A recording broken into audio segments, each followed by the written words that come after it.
주의 은혜가 모두 평안하셨습니까? 옆에 사람과 인사합시다. 사랑합니다. 축복합니다. 네. 제목이 있습니다. 같이 읽도록 하겠습니다. 시작. 너를 이기지 못하리라. 아멘. 예루살렘 위에 아나돗이라고 하는 조그만 성읍이 하나 있습니다. 이곳에 이스라엘 백성들이 가나안 땅에 들어왔을 때 한 부류의 사람들이 거기 정착하게 되는데 바로 제사장들의 사람들이 거기 있었습니다. 레위들에게 48성읍을 줄 때 그 중에 한 성읍을 이 아나돗을 할당했고 거기에 바로 제사장들이 거해 있었습니다. 그곳에 살던 한 사람을 부르셔서 주님께서 사명을 주시는 장면이 오늘 본문 이야기입니다. 자, 오늘 1절부터 3절 다시 이제 앞으로 갈까요? 1절부터 3절을 같이 읽겠습니다. 베냐민 땅 아나돗의 제사장들 중 hil기야의 아들 예레미야의 말이니라.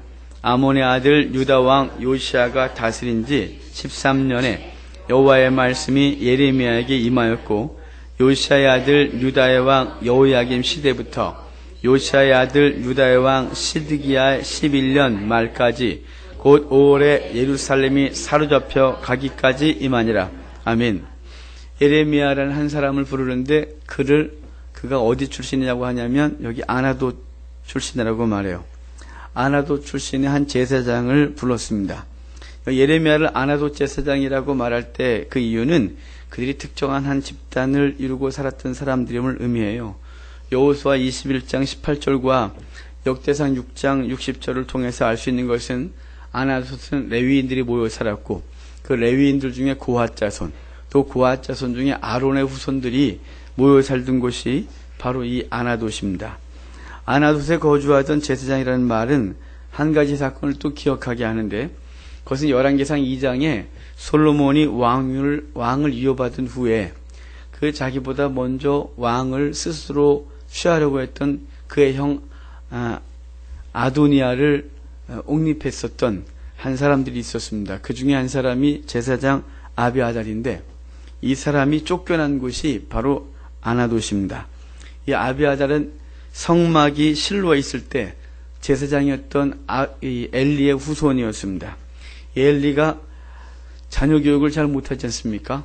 그런데 그 하나님의 징계를 받아 그 집안이 멸망을 하고, 그 자녀들은 전쟁에 나가 죽고, 그리고 법궤는 블레셋에 빼앗기고, 실로는 불타서 다시는 중심 도시 역할을 하지 못하는 이 아픔을 겪었었는데, 그 엘리가 죽고 그 두 아들이 전쟁에 나서 죽고 법궤가 빼앗기던 날, 그 아들 중 비느하스의 아내가 아들을 낳았는데 그 이름이 이가봇이라고 해서 하나님의 영광이 그 집에서 떠났다는 것을 말씀했었어요.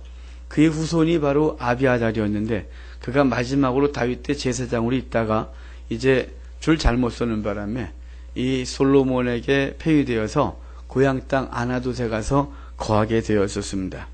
그 후손들이 쭉 살고 있는 곳이 아나돗이었어요. 그런 곳에서 태어나고 그들의 후손이었던 예레미야를 통해서 이제 그 아비아들이 쫓겨나고 사독이라는 사람을 통해 이제 계보가 이어지게 되는데, 그들을 중심으로 예배가 되어지고 또 제사가 진행됐던 예루살렘의 제사장들의 죄악들과, 그리고 당시 정치 지도자들을 향하여 책망을 하게 한 것이 하나님의 역사였어요. 예레미야는 예루살렘 성전을 보면서 그 예루살렘 성전만 붙들고 이 성전이 있으면 망하지 않을 것 같고, 이 성전에 하나님이 거하시니 우리가 절대 망하지 않는다.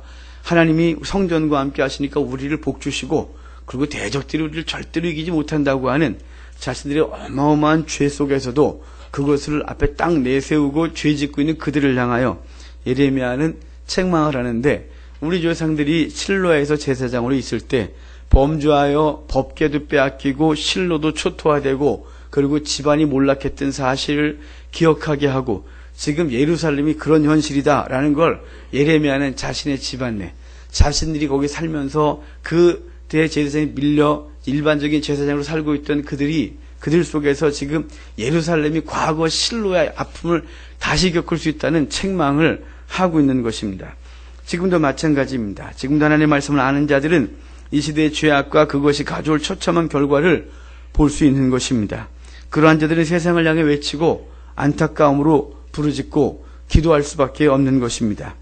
예레미야가 이렇게 선지자 활동을 하던 시기를 본문에서 기록해 주는데 그 시기가 요시야 13년부터 시드기야 11년 5월 이스라엘 백성들이 바벨론으로 포로로 끌려갈 때까지라고 해서 요시야가 종교개혁을 하기 전부터 이스라엘이 완전히 망하고 그리고 이제 이스라엘 땅에 단 한 명도 남지 않을 때까지 예레미야가 활동했다 이렇게 말하고 있는 것입니다. 특별히 예레미야가 요시야 13년부터 선지자 활동을 했다고 했는데 이때는 국내적으로는 므낫세부터 이어져온 약 60여 년이 넘는 세월 동안 우상숭배에 쪄들어 있었던 시대입니다. 아직 요시야가 종교개혁을 본격적으로 하지 않았던 때였고 국제적으로는 지금 이라크와 이란의 조상이었던 바벨론과 메디아가 혼인관계를 맺고 연합하여 그 당시 절대 강국이었던 아수르를 치기 시작할 때였다 이 말입니다. 이 시기부터 5년 후에 요시야가 종교개혁을 하고 그리고 종교개혁을 하면서 우상들이 다 회파되어지고 우상 제사장들은 다 물러가고 예배당에서 60년이 넘는 72년 만에 예루살렘 성전에서 예배가 재개되면서 백성들은 새로운 희망을 갖고 있었어요. 왜냐하면 여기도 그렇죠. 그 다음에 자기들을 괴롭혔던 아수르는 지금 공격을 당해서 자기들의 영향을 끼치지 못하고 다 그 전선을 몰려가서 지금 아수르가 조금씩 무너져가고 있으니까 그들은 지금 겉으로 드러난 이런 상황 때문에 안심했다 이 말입니다. 이제는 우리는 복이 있다. 그리고 이제 희망을 가진 시대가 그래요. 그러기에 시드기야 11년 5월 그런데 이런 상황 속에서 그들이 그럼 온전히 깨끗해졌냐? 그렇지 않았습니다. 겉은 깨끗이 된 것 같고 겉은 외형적인 신앙은 회복된 것 같았지만 그들의 내면은 여전히 우상숭배했고 그들이 여전히 불의하게 살았었기 때문에 요시야는 그 요시야 13년부터 선지자 활동을 하면서 나라가 망할 때까지 끊임없이 심판과 재앙의 메시지를 증거하고 돌이키라고 외치고 있는 것입니다. 그러기에 시드기야 11년 5월에 바벨론의 세 번째 침공을 통해서 성전이 완전히 불타고 백성들은 포로로 끌려가고 나라는 완전히 망하는 신세가 된 것입니다. 이러한 때 예레미야는 선지자 활동을 했으니까 울지 않을 수가 없어요. 그래서 예레미야의 별명이 눈물의 선지자다 이렇게 됩니다. 나라는 망하고 성전은 파괴되고 불탔으며 백성들은 죽임을 당하거나 포로로 끌려가서 오랜 시간 노예 생활을 해야 될 걸 미리 알았고 그리고 그것을 바라보고 있는 예레미야는 울 수밖에 없는 것입니다. 이러한 때 하나님 예레미야를 불러 선지자로 세운 것이죠. 자, 4절 5절 같이 읽도록 하겠습니다. 여호와의 말씀이 내가 너를 모태에 짓기 전에 너를 알았고 내가 배에서 나오기 전에 너를 성별하였고 너를 여러 나라의 선지자로 세웠노라 하시기로. 아멘. 주님은 예레미야를 부른 시점에 대해서 본문에 뭐라고 말하냐면 내가 너를 모태에 짓기 전에 너를 알았고 내가 배에서 나오기 전에 너를 성별하여 선지자로 세웠다 이렇게 말씀하고 있습니다. 주님께서 이렇게 말한 건 대초부터 예전부터 이렇게 이 정도 수준이 아니라 이것은 하나님이 예레미야를 부르시는데 즉각적이나 또는 순간적으로 또는 갑자기 너 좀 와봐 이렇게 한 것이 아니라 주님의 철저한 계획과 주님의 그 섭리 가운데 주님이 예레미야를 철저한 준비로 부르셨다 이 말입니다. 마찬가지로 우리를 주의 백성과 주의 일꾼으로 부르신 것이 그러합니다. 그래서 에베소 1장 4절부터 5절을 보면 창세전에 그리스도 안에서 우리를 택하사 우리로 사랑 안에서 그 앞에 거룩하고 흠이 없게 하시려고 그 기쁘신 뜻대로 우리를 예정하사 예수 그리스도로 말미암아 자기 아들들이 되게 하셨다 이렇게 말씀해서 우리들이 하나님의 백성으로 된 것은 예수 그리스도가 창세전에 우리를 예정하시고 아버지께서 예정하시고 예수 그리스도께서 우리를 위해 죽으시고 성령께서 우리에게 그 믿음을 제공하시고 우리 안에 거하시면서 보증해 주셔서 성도가 된 것이라고 하는 놀라운 이야기를 하고 있는 것입니다. 이렇게 우리를 부르신 걸 본문에서 뭐라고 하냐면 성별했다 이렇게 말해요. 성별, 거룩하게 구별했다 이 말입니다. 정말 하나님이 우리를 거룩하게 부르신 거예요. 그냥 어디서 더러운 것들을 불러 더러운 것을 나쁜 게 아니라 더러운 것들 중에 이렇게 내버린 게 아니라 주님이 우리를 거룩한 백성으로 부르셨다. 이게 성별하여 부르셨다 이렇게 말하는 거예요. 주님께서 예레미야를 성별했다는 것은 하나님께서 예레미야를 부르실 때 예레미야 개인이 거룩했기 때문이 아니에요. 예레미야 개인의 자질이 좋았거나 예레미야가 훌륭했거나 저놈 아주 괜찮네 이래서 주님이 부르신 것이 아니라 예레미야를 부른 부름의 근거는 예레미야에게 있는 것이 아니라 하나님 당신에게 두고 있는 거예요. 하나님께서 예레미야를 구별해 주셨기 때문에 선지자로 설 수 있는 것이에요. 하나님의 거룩하심으로 우리를 거룩하게 부르셔서 우리가 주의 백성 된 것이에요. 거룩이 예레미야에게 있는 것이 아니라 하나님께 있고 그분이 구별해 주셔서 예레미야가 거룩해진 것처럼 우리도 마찬가지입니다. 우리가 거룩해진 것은 우리의 행위나 자질이 훌륭해서가 아닙니다. 우리가 하나님 앞에서 훌륭한 일을 했으니까 이 정도면 괜찮겠다 싶고 예수 믿기 전부터 난 죄를 한 번도 져본 적이 없기 때문에 저 정도 깨끗하면 내 일을 할 수 있겠다 해서 부르신 것이 아니라 하나님께서 거룩하게 구별하여 부르셨고 그리고 거룩하다 칭해 주셨으며 그 거룩하다 칭한 것에 합당하게 하기 위하여 예수 그리스도가 우리 위해 죽으시고 그 거룩을 우리에게 입혀주셨어요. 성령께서 우리 가운데 오시면서 우리의 모든 죄를 도말하시고 그분이 우리 안에 영원히 거하심으로 우리를 성도 삼아주셨다는 것이 우리에게 주시는 메시지인 거예요.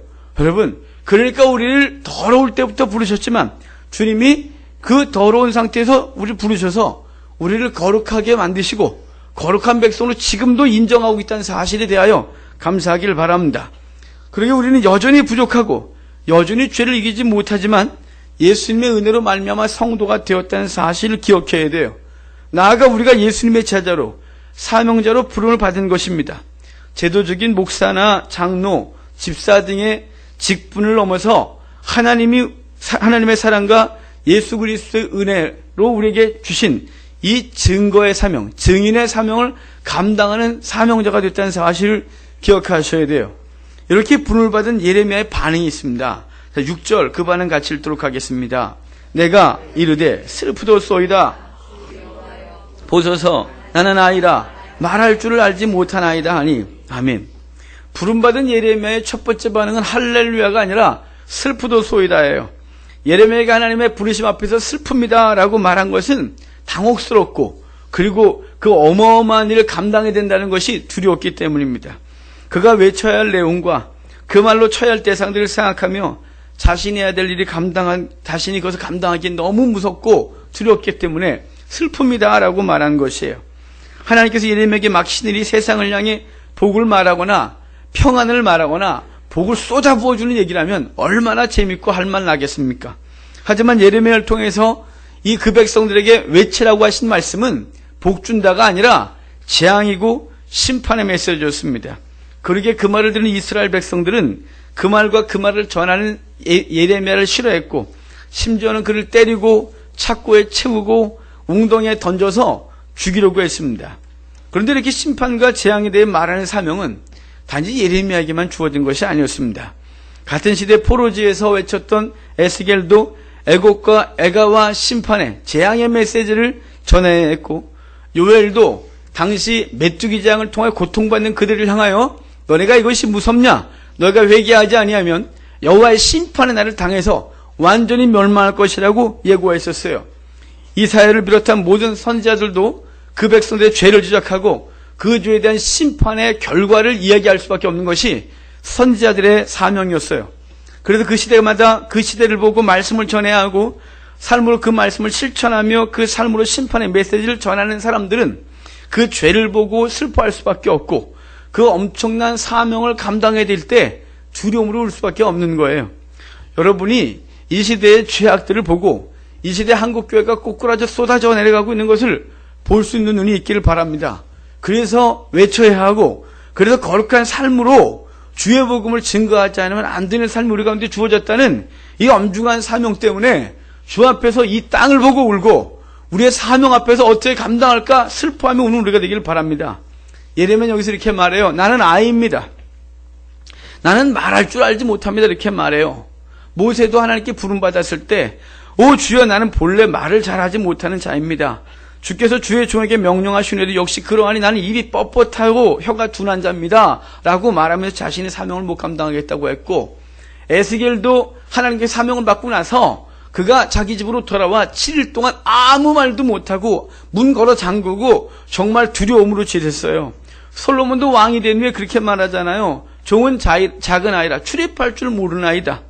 왜 그들은 다 그렇게 자꾸 큰 사명을 맡은 사람들은 거부할까요? 그것은 그 사명이 너무 크기 때문이에요. 그것이 너무 두려웠기 때문이에요. 하나님께서 맡겨주신 사명의 크기와 자신이 갖고 있는 재능의 크기가 너무 크게 차이 나기 때문이에요. 하나님 맡겨주신 일은 어마어마한데 나는 할 수 있는 게 이거밖에 없는 거예요. 그래서 나는 못하겠다고 자꾸 미루는 거예요.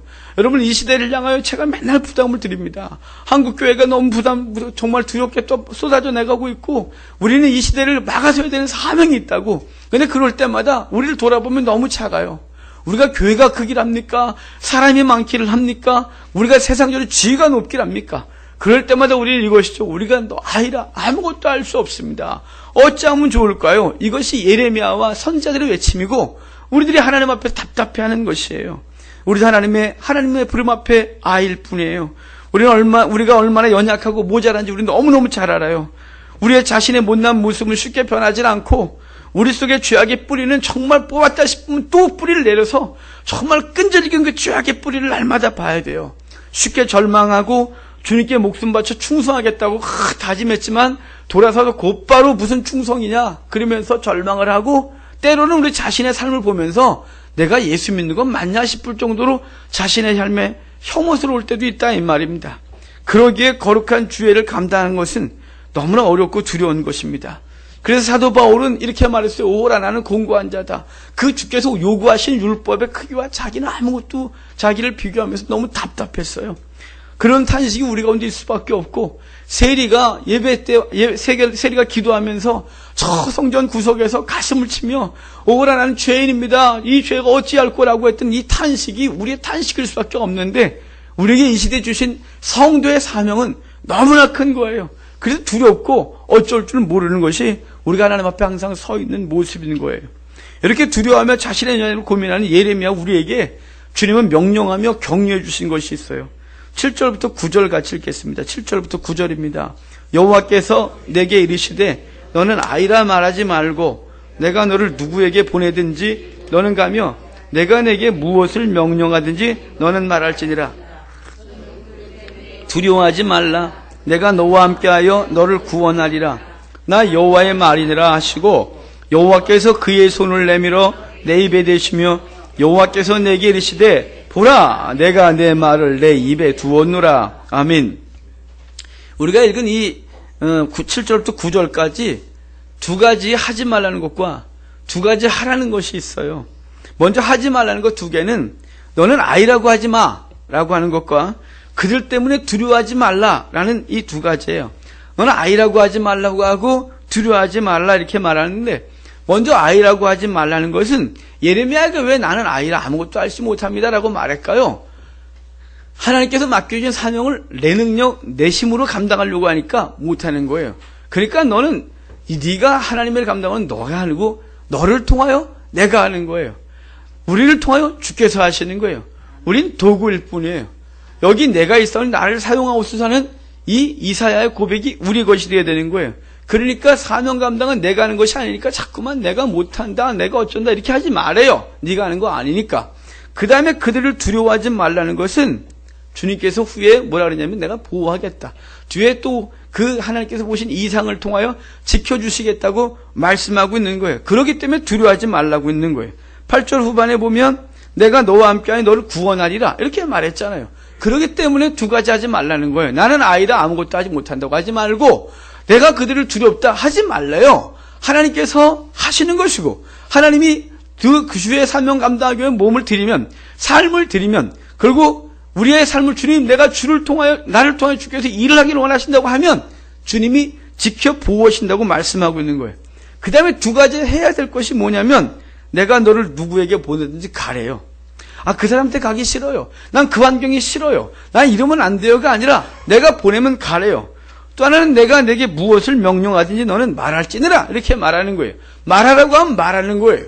그래서 이 두 개를 다 합치면 너는 가서 말하라요. 내가 가라고 하면 가고 말하라고 하면 말하는 것이 네가 해야 될 일이다 이렇게 말씀하고 있는 것이죠. 이제부터 예레미야는 자기가 가고 싶은 곳에 가는 게 아니라 주님이 가라고 하면 가야 되고 그리고 주님께서 말하라 하시면 자기가 하고 싶지 않은 말도 해야 하는 것이에요. 우리도 그러합니다. 우리는 사도 바울의 고백처럼 이제 내가 산 것 아니요 그리스도 예수께서 내 안에 사는 것이라고 한 것처럼 우리의 삶을 더 이상 우리의 것이 아닌 거예요. 우리는 주님께서 가라고 하면 가고 서라고 하면 서는 것이에요. 이스라엘 백성들이 광야에서 구름 기둥이 움직이면 따라가고 구름 기둥이 멈추면 멈췄던 것처럼 이제 우리는 주님께서 가라면 가고 서라면 서고 말하라면 말하고 입 다물라면 입을 다물고 있어야 되는 거예요. 이렇게 가서 말해야 하는 예레미야 입에 주님이 손을 대셔서 이제 그 입술을 사람이 새롭게 하세요. 지금 이런 환상을 통해 주님께서 예레미야 입을 대시고 손을 그 입에 대시고 또 이사야는 그 숯불을 이사야의 입을 지져버리셨어요.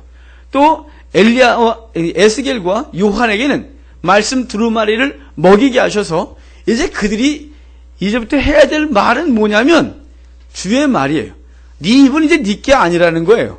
네 입은 내가 새롭게 했고 이제 네 입은 내가 원하는 말을 해야 되는 거예요. 네가 쏟아낼 말은 네가 먹은 말을 쏟아내는 거예요. 그것이 주님께서 선자들에게 하신 말씀이에요. 그러면 그들만 그럴까요? 아니죠. 우리도 이제부터는 주님께서 우리의 입에 손을 대시고 우리의 입술을 숯불로 지지셨고 우리에게 하나님의 말씀을 두루마리를 먹이셨다면 이제 우리가 해야 될 말은 뭐냐면 세속적이고 더럽고 추한 말을 쏟아내는 것이 아니라 우리의 입을 통하여 예수 그리스도의 복음을, 그리스도의 사랑을, 그리스도의 말씀을 대언하는 자들로 살아야 하는 것입니다. 입은 우리가 원하는 말을 하는 것이 아니라 하나님이 원하시는 말씀을 하는 자들로 바뀌었다는 사실을 기억하시기를 바라요. 그래서 주님이 요 입이 얼마나 무서운지 너희에게 들어가는 게 너희를 더럽게 하는 게 아니라 너희에서 나오는 게 더럽다 그래서 우리 속에서 이 죄악된 것을 드러내는 순간 우리의 입이 아주 더러워지는 거예요. 그래서 여러분 우리는 이제부터 우리가 원하는 말을 하는 게 아니라 주님이 원하시는 말씀을 해야 하는 거예요. 그래서 성도의 입에는 음담패설이 사라지고 거친 욕설이 사라지고 속이고 거짓말하는 게 사라져야 돼요. 그래서 주님이 말씀하셨어요. 어째 한 입으로 두 가지 말을 하냐. 뱀이 혀가 갈라져서 이것도 저것도 할 수 있지만 너희는 그럴 수 없는 존재다 라고 말한 걸 기억하고 이제 우리의 입술이 무슨 말을 해야 되는지를 인지하고 우리가 주의 말씀 앞에서 어떻게 살아야 되는지 아는 우리가 되기를 바랍니다. 이렇게 말씀하신 주님은 예레미야에게 두 가지 환상을 보여주셨어요. 먼저 첫 번째 환상 봅시다. 11절과 12절입니다. 같이 읽겠습니다. 여호와의 말씀이 이르시되 예레미야야 내가 무엇을 보느냐 하시매 내가 대답하되 내가 살구나무 가지를 보나이다. 여호와께서 내게 이르시되 내가 잘 보았도다. 이는 내가 내 말을 지켜 그대로 이루려 함이라 하시니라. 아멘. 하나님은 예레미야에게 살구나무 가지를 보여주면서 넌 무엇을 보냐? 그랬더니 예레미야가 살구나무 가지를 보나이다. 그랬더니 잘 보았다. 이렇게 말씀하시고 다음 말씀을 이어가는데 여기 살구나무는 우리나라 살구나무가 아니라 아몬드 나무예요. 이 아몬드 나무를 히브리어로 샤케드라고 말합니다. 그러니까 지금 이 히브리어로 하면 이러는 거예요. 그리고 잘 보았다라는 말은 쇼케드라는 단어예요. 그러니까 이렇게 말하는 거예요. 예레미야 넌 뭘 보냐? 내가 샤케드를 보나이다. 그래 너 쇼케드했다. 이렇게 말하는 거예요. 아니 똑같 비슷한 말이에요. 히브리어는 자음이 같고 모음이 살짝 바뀌면서 의미들을 조금씩 달리해요. 주님은 이 한 단어, 이 비슷한 이 음의 단어를 가지고 예레미야에게 말하고 싶은 거 뭐냐면 살구나무 환상을 보여주면서 내가 너를 지켜보고 있다. 내가 너를 지키고 있다. 이렇게 말하고 싶은 거예요. 잘 보았다. 이 말은 지키라는 뜻이에요. 그래, 내가 너를 지켜주겠다. 아까 말했잖아요. 두려워하지 마라. 어린아이 하지 마라. 왜냐하면 내가 너를 지키겠다고 말했고 내가 너를 보호하겠다고 말했으니까 다시 첫 번째 환상으로 이 살구나무 가지를 보여주면서 내가 너를 지키겠다고 말하고 또 이것이 동시에 주는 의미는 뭐냐면 이 살구나무는 가장 먼저 꽃이 피는데 겨울을 깨고 봄을 알리는 것이 그래서 주님께서 가장 먼저 주님께서 우리에게 봄을 주시고 속히 봄을 주고 가장 빨리 이 주신 약속을 지키겠다는 약속을 주시는 거예요. 하나님은 우리에게 쇼케드 해주시는 거예요. 눈동자처럼 우리를 지켜 보호하시고 하나님 은혜가 지켜주신다 이 말입니다. 또한 우리에게 전하러 가신 말씀 즉 예수님의 대속의 은혜를 믿으며 구원을 받고 그것을 믿지 않으면 생명이 없다는 말씀을 우리가 전하면 그것은 반드시 그 메시지를 통하여 하나님의 역사들이 이루어질 것을 우리에게 약속해 주는 거예요. 그렇게 하나님이 지켜주겠다. 내가 지금부터 말하는 것을 반드시 이루겠다고 하신 주님은 두 번째 환상을 보여주세요. 자, 두 번째 환상 13절부터 16절까지입니다. 같이 읽겠습니다. 여호와의 말씀이 다시 내게 임하니라. 이르시되 대답하되 끓는 가마를 보나이다. 그 윗면이 북에서부터 기울어 졌나이다 하니 여호와께서 내게 이르시되 재앙이 북방에서 나나 이 땅의 모든 주민들에게 부어지리라. 내가 북방 왕국들의 모든 족속들을 부를 것인즉 그들이 와서 예루살렘 성문 어귀에 각기 자리를 정하고 그 사방 모든 성벽과 유다 모든 성읍들을 치리라. 여호와의 말이니라. 무리가 나를 버리고 다른 신들에게 분향하며 자기 손으로 만든 것들에 절하였은즉 내가 나의 심판을 그들에게 선고하여 그들의 모든 죄악을 징계하리라. 아멘. 하나님은 첫 번째로 살구나무 가지 환상을 보여주신 후에 그것을 통하여 내가 너를 지키리라. 그리고 내가 이 일을 반드시 이루겠다고 말씀하신 주님은 이제 두 번째 환상으로 끓는 가마 환상을 보이는데, 끓는 가마가 북쪽에서 남쪽을 향하여 넘어지고 그 내용물이 남쪽을 향해 흘러내려오는 환상을 보이게 하셨어요. 그것은 저 북방의 왕들을 불러다가 그 민족들을 불러다가 남유다를 칠 것을 말씀하고 있는 것입니다. 이 두 번째 환상이 바로 예레미야가 외쳐야 될 얘기예요. 아니, 나가서 복 있다고 말하는 것도 참 어려운, 복 있다는 말 하면 재밌겠지만, 가갖고 집사님 하나님 복 주신대요. 하나님 복 주신대요. 이런 말하면 얼마나 재밌을까요? 좋고, 그럼 또 그런 얘기는 서로, 아우, 그래요. 그래서 좋은데, 하나님이 집사님 망한대요. 심판한대요.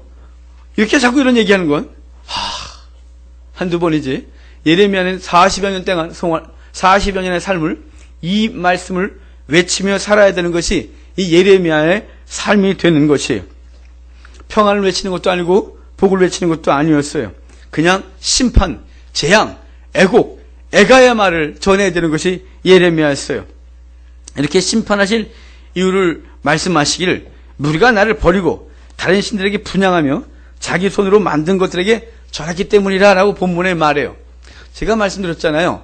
요시야 18년부터 종교개혁이 시작돼서 성전이 깨끗이 청소됐고 그리고 우상들은 없어졌고 우상 숭배자들은 다 사라졌어요. 하지만 그들이 정치 제도적으로는 우상 숭배를 금하였지만 백성들의 삶 속에는 여전히 우상 숭배를 하고 있는 것이에요. 그러니까 요시야의 종교개혁은 그들의 외적인 종교개혁을 완성했다면 그 종교개혁도 내면을 바꾸진 못했다 이 말입니다. 그래서 같은 시대 같은 내용으로 선지자 활동을 했던 에스겔은 예루살렘이 무너졌을 때 한 가지 환상을 통해서 지금 예레미야가 왜 이 멸망을 선고하고 에스겔도 똑같이 멸망을 선포하고 이스라엘이 그 대적의 침입을 받아 완전히 무너질 수밖에 없는지에 대한 환상을 예루살렘이 무너지는 날 환상을 보게 되는데 그것은 바로 녹슨 가마솥 환상이었어요. 녹슨 가마솥은 바로 요시야 18년에 종교개혁을 해서 요시야가 이제 그 이후에 이제 끊임없이 26살을 시작해서 40살까지 약 13, 14년을 종교개혁을 열심히 하고 죽었는데 이것은 가마솥에 이 녹을, 겉에 난 녹을 빡빡 닦아낸 것과 같아요. 하지만 가마솥의 겉은 닦았지만 가마솥 사이 그 숨구멍에 있는 녹들은 하나도 빼내지 못했어요. 그 바로 숨구멍에 있는 녹까지 빼내려고 하신다는 것이 하나님의 그 의도라는 것을 녹슨 가마솥 환상을 통하여 말씀하고 있는 거예요. 이처럼 하나님을 버리고 우상에 섬긴 것은 겉으로 드러나는 모습만으로 판단할 수 없어요. 겉으로는 하나님을 섬겼지만 그들은 여전히 우상을 섬겼던 것입니다. 그래서 에스겔서 8장부터 보면 에스겔을 통하여 이스라엘이 얼마나 범죄했는지에 대해서 보여줄 때 에스겔을 환상 중에 예루살렘 성전으로 데려갔고 그 장로들 72인이 자신들만 아는 개구멍에 들어가서 그리고 성전에 간 척하면서 성전에 있는 어떤 구멍으로 들어가서 그 벽에다가 온갖 그림을 그려놓고 그 분향을 하는 그림을 보여주고 여인들이 성전에 와서 울긴 하지만 하나님 때문에 우는 것이 아니라 그들이 단무스 때문에 우는 것을 보게 했고 청년들이 성전을 들락거리지만 성전에 계신 하나님을 등지고 태양을 숭배하는 것을 보게 하셨어요. 그러니까 지금 말하는 것이 뭐냐면 지금 이 겉으로 드러나는 모습은 그들이 우상 숭배 분명히 안 했다 이 말이에요. 하지만 내면의 문제는 그들이 우상을 여전히 섬기고 있었다는 것을 예레미야도 에스겔도 동시대에 활동하면서 말하고 있는 거예요. 지금도 많은 그리스도인들이 그래요. 우리가 주 앞에 나오며 성경책 끼고 할렐루야 이렇게 외치고 나오면서 예배에 나오는데 우리의 외적인 모습은 우상 숭배 안 해요. 저나 여러분이 어디 절에 가서 또는 어디 신 앞에서 절한 적도 없어요. 그렇지만 우리 속에는 우상 숭배가 여전히 우리 속에서 자리 잡고 있다는 이 안타까운 현실이 있는 거예요. 바로 우리가 오직 하나님만으로 인하여 행복하고 하나님만으로 기쁘고 하나님으로 인해 인생에 의미가 있다고 입술로는 그렇게 멋있게 말하는데 사실은 그분은 여전히 변함이 없음에도 불구하고 우리 속에 주어지는 어떤 것들이 우리의 행복과 불행을 결정하고 있다는 것, 그것은 우리의 신앙의 대상이 무엇인지를 우리에게 보여주는 거예요. 돈과 명예, 자녀와 성공, 쾌락과 세상적 평안이 우리의 신으로서 우리 속에서 여전히 자리 잡고 있어요.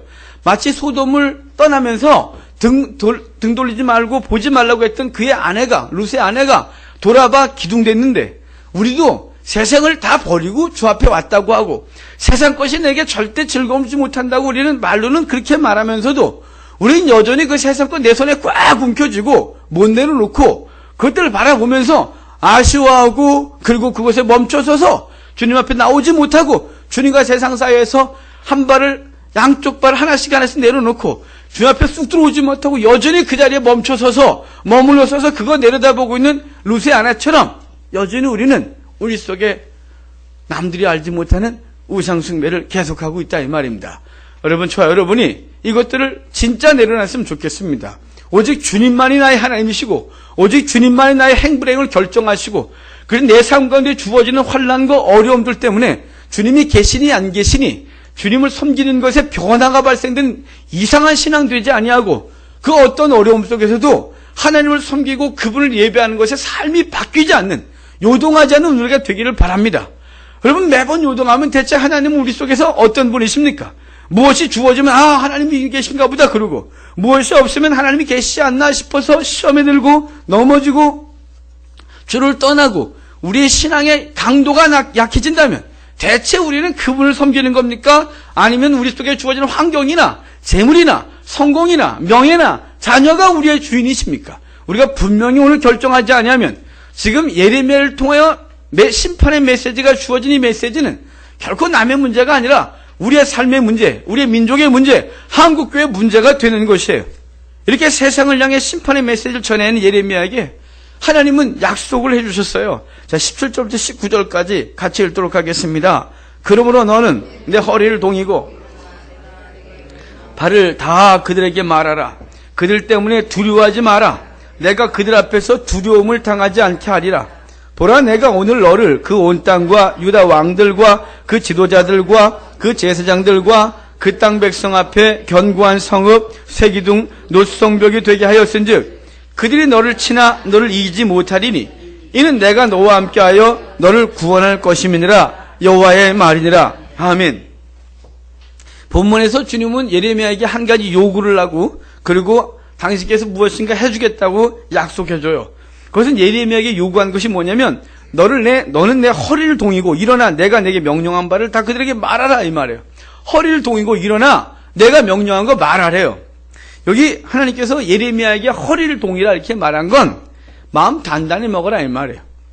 우리가 이 땅에서 예레미야가 지금 이 말씀을 증거해야 될 대상이 누구냐면 그 본문에 온 땅과 유다 왕들과 지도자들과 그 제사장들과 그 땅 백성, 이걸 한마디로 모든 사람을 향하여 너가 외쳐야 되는데 그 외치려면 너가 마음 단단히 먹어라 이 말이에요. 왜냐면 그들이 그 말을 듣고 고마워요, 할렐루야, 어쩌면 좋까 이렇게 안 한다 이 말이에요. 그 말을 듣고 인상을 쓰고 이를 갈고 스테반을 끌어다가 돌로 친 것처럼 그렇게 할 것이므로 너는 허리를 동이고 내가 내게 명령한 것을 그들에게 전하라 이렇게 말하고 있는 거예요. 예레미야가 일을 실행한 것이 어려울 것이라는 것을 주님은 본문에서 이 말씀했어요. 그들 때문에 두려워하지 말라 이렇게 말했잖아요. 그들은 그를 공격하고 때리고 착고에 채우고 웅덩이에 던져서 죽이려고 하고 그랬었어요. 그런 그들에게 주님이 본문에서 보호해 주실 것을 말씀해 주셨어요. 그래서 거기 본문에 보면 너를 견고한 성읍, 쇠기둥, 노성벽이 되게 하였은즉 그들이 너를 치나 너를 이기지 못하리니 이는 내가 너와 함께하여 너를 구원할 것이다. 이렇게 말해요. 하나님 예레미야를 보호해 주시겠다고 분명히 말해요. 내가 너와 함께하여 너를 구원할 것이다. 이렇게 분명히 말해 주셨어요. 그런데 우리가 기대하는 하나님의 보호와 구원의 방법하고는 좀 달라요. 우리는 위협으로부터 또 완전한 보호입니다. 또 해를 당하지 않는 것입니다. 조금도 상하지 않는 것입니다. 나아가 대적들이 나를 해하려 할 때 그 대적들이 완전히 멸절을 당하는 겁니다. 나를 공격하면 저것들이 확 망하는 겁니다. 하나님이 위협부터 건지시고 가난으로부터 나를 건지고 질병으로부터 완전히 보호하는 것, 그것이 우리가 원하는 것입니다. 주님이 그것을 안 해주신다가 아니라 오늘 본문에서 말하고 있는 하나님의 구원과 하나님의 보호의 방식이 우리가 기대한 것과는 좀 다르다 이 말이에요. 여기 그래서 주님이 이렇게 말해요. 맞지 말아야죠. 하나님 보호해주겠다 그러면 그들이 때리려면 딱 막아주셔야죠. 방어막을 치시든지 아니면 그들의 손이 딱 멈추든지 이래야죠. 지금 성경에 많은 부분이 그리 되어 있지만 하나님께서 그들을 도와서 사자들의 입을 막기도 하고 불의 세력을 멸하기도 하고 죽은 자를 부활로 받고 막 이러지만 오늘 예레미야는 하나님께서 예레미야에게 말씀하신 구원과 또 보호하심은 일단 당해요. 맞는데요. 그들이 너를 친대요. 그러니까 당연히 예레미야 맞는 것이죠. 예레미야 40년 동안 맞았어요. 그런데 희한해요. 이렇게 말해요. 이렇게 치나 너를 견고한 성읍 새기둔 노성벽이 되게 해주겠다. 이걸 좀 웃자고 하면 너 맷집 좋게 해줄게. 이렇게 말하는 것처럼 들려요. 여기서 하나님께서 우리에게 보호해 주시는 것이 어떤 것인지 분명히 말해주는 거예요. 그것은 곤경과 재난과 핍박과 환난으로부터 건져내심이 아니라 그것은 그 모든 어려움 속에서도 예레미야가 사명을 감당할 수 있도록 지켜주시겠다는 거예요. 그것이 하나님께서 우리에게 말씀해 주시는 보호이고 구원인 거예요. 우리는 그 모든 것으로부터 완전한 결별을 원하지만 주님은 그 삶을 살게 하시고 그 삶 속에서도 당신이 명하신 그 삶들을 살 수 있도록 해주시는 것, 이 땅에서 맡겨진 사명을 감당하게 해주시는 것을 보호하시고 구원하신다 이렇게 말하는 거예요. 우리에게 적용하면 하나님께서 우리를 보호해 주신다는 것은 우리에게 주어진 일상의 삶과 어려움을 없애주시겠다 이게 아니라 그 어려움과 환난 속에서 성도로서 성도의 삶을 살게 해주시고 주어진 그리스도의 사명을 제대로 감당할 수 있도록 지켜주시고 힘주시겠다. 이게 주의 보호하심과 구원의 약속이에요.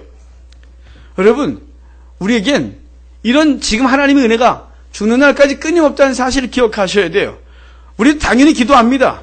어려움부터 지금 건져달라고, 질병으로부터 구원해달라고, 이 재정적인 어려움부터 우리를 건져달라고, 우리의 자녀들이 좀 더 나아지게 해달라고, 우리의 삶이 좀 더 평안해지게 해달라고 이렇게 합니다. 하지만 주님이 그것을 허락하시기도 하고 허락하지 않을 수도 있다 이 말이에요. 허락하시면 할렐루야, 허락하지 않으시면 하나님 어디 계시냐가 아니라 주님이 우리 가운데 주신 것은 우리의 일생의 삶이 어떻습니까? 우리는 언젠가 죽어야 하고 우리의 가족들도 누군가는 죽어야 하고 나도 죽어야 합니다. 우리는 가끔 사고를 당하기도 하고 재난을 당하고 질병에 걸리기도 하고 실패하기도 합니다. 성공보다 더 많은 실패를 경험합니다. 기쁜 것 순간보다 고통의 순간이 더 많습니다. 근데 우리가 원하는 건 뭡니까? 다 좋은 것이에요. 다 거기서 건진받은 걸 주께서 구원하신다, 보호하신다. 이것이 우리가 원하는 하나님의 보호하심이에요. 그런데 주님은 그 기적적인 역사보다 그것들을 종종 허락하시지만 주님이 일반적으로 우리를 보호하시고 구원하시는 삶은 우리의 일상의 삶을 믿음으로 이기게 하시는 거예요. 가난을 이기게 하시고 질병을 이기게 하시고 실패를 이기게 하시고 그것을 통하여 그 환경 속에서도 그 믿음이 절대로 요동하지 아니하는 우리에게 맡겨진 사명을 죽는 날까지 끊임없이 감당하게 하시는 그것이 하나님의 은혜라 이 말입니다. 그래서 사도 바울은 디모데에게 그랬잖아요. 믿음과 함께 고난을 받으라. 경건하게 살고자 하는 자는 박해를 받는다. 이것이 주께서 우리에게 주신 하나님의 보호와 그리고 구원의 역사가 있다. 이것이다 이 말입니다. 예레미야와 동시대 활동했던 에스겔도 동일한 보호를 받았어요. 에스겔도 많은 고난을 당했습니다. 주님께서 이렇게 말했어요. 내가 그들의 얼굴을 마주보도록 내 얼굴을 굳게 하였고 그들의 이마를 마주보도록 내 이마를 굳게 하였으되 내 이마를 화석보다 굳은 금강석같이 하였으니 그들이 비록 반역한 족속이라도 두려워하지 말며 그들의 얼굴을 무서워하지 마라. 그들을 칠 거라 이 말이죠. 그들이 너를 부끄럽게 하고 막 그럴 거래요. 근데 내가 너를 단단하게 해줬대요. 두려워하지 말아요. 하나님께서 이사야에게도 동일한 말씀하셨어요. 이사야에게도 내 얼굴을 부싯돌같이 하게 했대요. 어떤 모욕을 당해도 부끄러워하지 않게 하셨습니다. 그것이 하나님의 도우심입니다. 주님께 도우시면 모욕과 수치가 없어지는 것이 아니라 그것을 견뎌낼 수 있게 되는 것이에요. 하나님께서 도우시면 환난과 핍박과 어려움과 고통이 완전히 사라지는 것이 아니라 그 어떤 것들도 능히 감당할 수 있는 사람이 되게 하시는 것이, 그게 하나님의 보호하심과 구원의 역사예요. 이 시대에 많은 사람들이 초월적이고 그리고 심리적인 것들만 추구하고 그것들에 대하여 하나님이 살아계시다고 생각을 하고 일상에 잠잠하게 말씀하시는 하나님의 소리를 못 듣는 이 답답함이 있어요. 엘리야를 오십니까? 엘리야가 하늘 불을 내리고 그리고 하나님의 죽은 자를 살리고 그 모든 일을 행할 때도 하나님이 함께 하셨습니다. 엘리야의 가치관은 그럴 때 하나님이 계신 것이었습니다. 그런데 이세벨이 죽여버릴 거야 그랬더니 그가 부엘사바로 도망하고 부엘사바에서 호렙산까지 도망했을 때 주님은 호렙에서 엘리야를 끄집어내고 바위를 부시고 천둥을 치고 난리를 치실 때 엘리야가 하나님의 계신 쪽을 찾았지만 없었습니다. 그 이후에 잠잠하게 고요한 중에 말씀하신 주의 소리를 듣는 것입니다. 여러분, 우리의 삶 가운데 주님은 분명히 역사하십니다. 우리의 병을 고치고 우리의 문제를 해결하시고 우리의 삶 가운데 놀라운 은혜를 베푸십니다. 하지만 그것이 다가 아니라 그것들은 세메이온, 표적이었습니다. 내가 살아있음을 보여주는 것. 그런데 우리는 매일 그것들을 요구한다면 우리는 이 시대에 음란한 세대가 되는 거예요. 내가 언제까지 너와 함께하랴? 내가 언제까지 너에게 표적을 보이랴? 음란한 세대야 라고 말씀하신 걸 기억하셔야 돼요. 주님 우리에게 요구한 건 뭐냐면 우리 삶 가운데 끊임없는 표적을 구하는 것이 아니라 우리 삶 가운데서 주어진 모든 것 속에서 그것이 주어지든 그렇지 아니하든 하나님 앞에서 믿음을 잃지 아니하고 하나님 앞에 강력한 믿음이 되는 것, 주님이 그것을 원하시고 그렇게 되게 해주시겠다는 것이 주님의 약속임을 믿으시기를 바랍니다. 그래서 빌립보서 4장 13절에 이렇게 말해요. 내게 능력 주시는 자 안에서 내가 모든 것을 할 수 있느니라. 이것은 내가 다 할 수 있다는 게 아니에요. 제가 재작년인가 TTF소 보다가 어떤 여자 목사님이 그 설교 끝인 것 같아요. 얼른 봤어요. 설교를 하시길래. 그랬더니 청년들을 대상으로 설교하면서 이렇게 말하는 거예요. 내 평생의 그 모토로 삼은 말씀이 빌립보서 4장 13절이래요. 그러면서 내게 능력 주신 자는 모든 것을 할 수 있습니다. 여러분도 그렇게 하십시오. 그러면서 여러분 성공할 수 있습니다. 여러분 성공할 수 있습니다. 막 이러는데 제가 TV에 뛰쳐 들어가서 멱살을 잡아서 패부르고 싶었어요. 말도 안 되는 소리를 저 사기를 치는 사람들이 전 국민들을 걸들면서 맞아 다 할 수 있다 그럴 거 아닙니까? 다 할 수 있는데 그 모양으로 삽니까? 다 할 수 있으면 한국교회 이꼴로 만들어놨습니까? 다 할 수 있는 게 아닙니다. 다 할 수 있는 것이 뭐냐면 그 본문에서 뭘 말하는 겁니까? 가난에 처할 줄도 알고 부에 처할 줄도 안다 이 말이에요. 가난에 처해도 그리스도를 부인하지 아니하고 믿음을 지킬 수 있고 평강이 깨지지 않는 믿음. 부에 처해도 그 부에 굴을 깔고 앉아 교만하고 하나님이 없다 하지 않을 수 있는 믿음. 그것이 내가 다 할 수 있다 이렇게 말하는 것이었습니다. 성도 여러분, 주님께서 우리에게 주신 능력은, 주님께서 우리를 보호하시는 것은 내가 너를 이기게 하겠다 이 말은 주님께서 우리가 원하는 방식대로 다 최고의 높은 위치에 있고 최고의 많은 물질을 가지고 있고 최고 센 사람으로 서 있는 게 아니라 우리의 일상을 그냥 이 땅에 살게 하시면서 믿음을 지키게 하고 내게 주어진 복음 증거의 사명, 그것이 우리 입술로 증거하든 내 삶으로 증거하든 그 사명을 감당하게 하시겠다는 것이 하나님의 은혜의 말씀인 줄 기억하시기를 바랍니다. 그래서 히브리서에선 이런 사람은 세상에 감당할 수 없다 이렇게 말하는 것이에요. 세상이 이길 수 없는 존재가 된 줄 믿으시기를 바랍니다. 그것은 우리의 믿음이 흔들리지 않는 존재인 것입니다. 여러분, 주님께서 약속을 주신 것을 기억하고 내가 내게 명령한 대로 행하라. 내가 너를 보호하겠다고 하고 그들이 너를 치나 이기지 못하겠다라고 한 말씀을 기억하면서 세상이 우리를 날마다 칩니다. 세상이 우리를 염려하게 합니다. 우리를 두렵게 합니다. 이러다가 망할 것 같습니다. 이 어려운 평생 갈 것 같습니다. 예, 그럴 수 있습니다. 그럼에도 불구하고 이 짧은 들의 풀 같고 그 영광이 들의 꽃과 같은 이 하늘의 경점 같고 아침의 이슬 같은 이 짧은 세월 살면서 그것 때문에 염려하고 두려워하는 것보다는 그 속에서도 우리를 붙들고 계시고 우리를 구원에 완성하시고 우리에게 맡겨진 사명을 감당하기를 원하시는 주님을 바라보면서 믿음 흔들리지 아니하는 우리를 이기게 하시는 그 이김을 이기는 저와 여러분 되기를 주의 이름으로 축복합니다. 기도하겠습니다. 주님,